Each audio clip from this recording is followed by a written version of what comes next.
পরীক্ষায় ফার্স্ট হয়ে তোমার কেমন লাগছে? ভালো লাগছে, খুব বেশি যে ভালো লাগছে তা বলবো না, কারণ আমি আশা করেছিলাম যে আমি 110% পাবো, বাট সেখানে আমি পেয়েছি মাত্র 99.9%। বেশি খারাপও লাগছে না, আবার খুব একটা ভালোও লাগছে না। তো দিনে কত ঘন্টা পড়তে?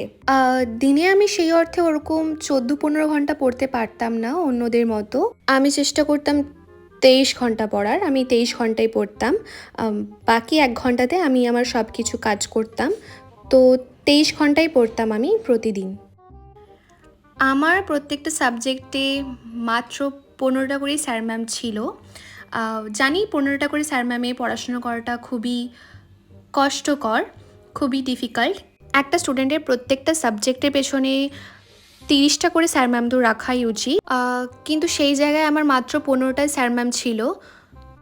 আমি যা হোক করে ম্যানেজ করে পড়াশুনো করেছি। এবারে পরীক্ষায় তো আমি সে অর্থে ভালো রেজাল্ট করতে পারিনি, মাত্র 99.9% পেয়েছি। কিন্তু আমি চেষ্টা করছি আমি যেন আমার নেক্সট এক্সামে 110% পাই। Thank you.